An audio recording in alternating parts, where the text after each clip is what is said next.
भगवान, मैं हृदय की वेदना को व्यक्त करना चाहता हूँ, जो कि मैंने आज तक किसी से व्यक्त नहीं की।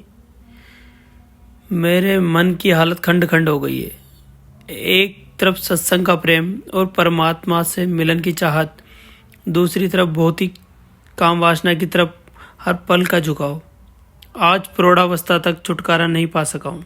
आज आती है तो अधूरी रहती है, और स्त्री शरीर के अनेक अनुभवों के बाद भी और ज़्यादा वृत्ति तंग करती है। सब अच्छी कही हुई बातें और सिखावनें बाहर ही रह जाती है। वहीं का वहीं सब भूल कर लोलुप हो जाता हूँ। वासना मन को घेरे रहती है, सपन में भी वही चलता है। किस क्रिया से मैं छुटकारा या समता पा सकूं, वो रास्ता मुझे दिखाएं। रमण, जो भी मैंने कहा उस पर विचार करना। वो छुटकारा चाहते हो। किसने तुमसे कहा कि तुम छुटकारा चाहो? छुटकारा चाहने की चेष्टा में ही उपद्रव हो रहा है। अंगीकार करो, प्रकृति से मिली तुमने कुछ बनाई नहीं है। अगर कोई कसूरवार होगा तो कभी परमात्मा होगा। परमात्मा कसूरवार नहीं है। इतना तुम्हें आश्वासन देता हूँ कि परमात्मा तुमसे ये नहीं पूछेगा कि तुमसे काम वासना में क्यों जिए, तो उसका कॉलर पकड़ के हिला देना कि दीदी तुमने, मेरा क्या कसूर है। नहीं, परमात्मा ने किसी से नहीं पूछा, कैसे पूछेगा? तुम अपनी तस्वीर में लाल रंग भरो और तस्वीर पे नाराज हो जाओ, तो इसमें लाल रंग क्यों है? तो लोग तुम्हें पागल कहेंगे। तुम ही ने लाल रंग भरा है।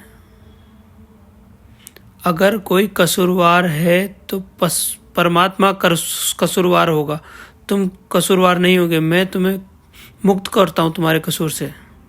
पाप का तुम भाव छोड़ दो वासना के प्रति, तो कभी का मुक्त हो गए होते। प्रौढ़ावस्था तक रुकना न पड़ता।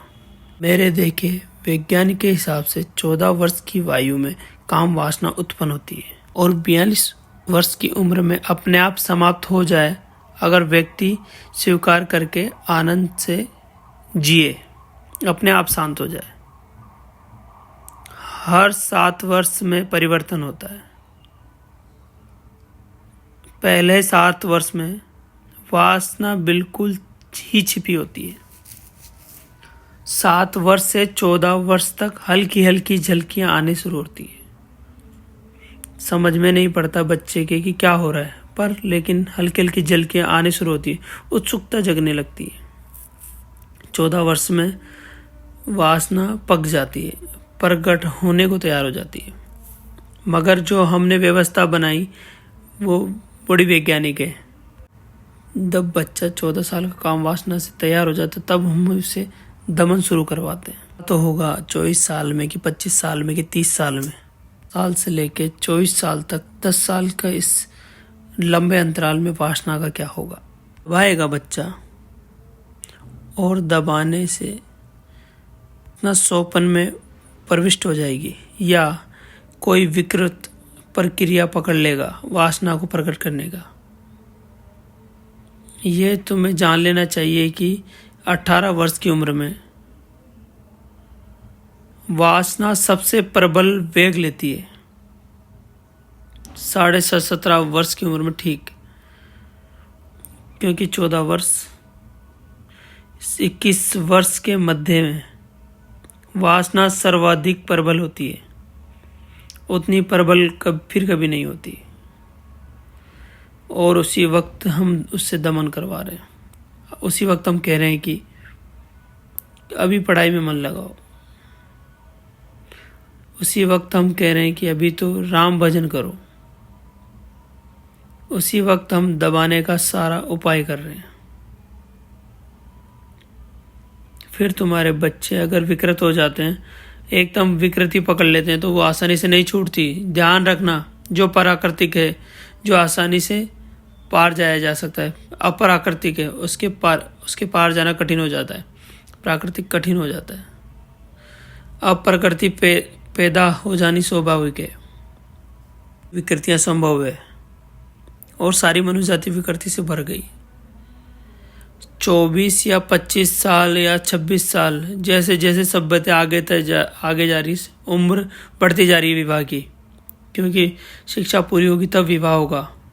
25 साल और 30 साल के बीच में विवाह होगा। अब मज़ा यह है कि वासना उतार पर हो गई है, तब विवाह होगा। जब वासना अपने उद्दम वेग में थी तब विवाह नहीं होगा। अब वासना का वेग क्षीण होने लगा। 17.5 वर्ष में सबसे ऊंचा शिखर छूती है वासना। ये मैं वैज्ञानिक शोध की बात कर रहा हूँ। फिर उसके बाद में उतार शुरू हो जाता है। 5-7 साल में जब उतार हो गया फिर विवाह होगा। अब विवाह में संभोग तो होगा, पर संभोग से तृप्ति नहीं होगी। वह तृप्ति हो सकती थी 17.5 साल में, अब नहीं हो सकती। अब वेग ही नहीं है कि तृप्ति हो सके। अब भूख ही गहरी नहीं है कि तृप्ति हो सके। अब तुम्हारी वासना फुसफुसी हो गई है। अब ये फुसफुसी वासना जिंदगी भर पीछा करेगी। तृप्त हो गई होती अगर सही समय पर विवाह हो चुका होता। कभी के तुम इससे छूट गए होते, और हर बार जब तुम वासना में उतरोगे आनंद तो कोई भी अनुभव नहीं होगा, विषाद अनुभव होगा। पीछे शक्ति भी खोई, कुछ पाया भी नहीं।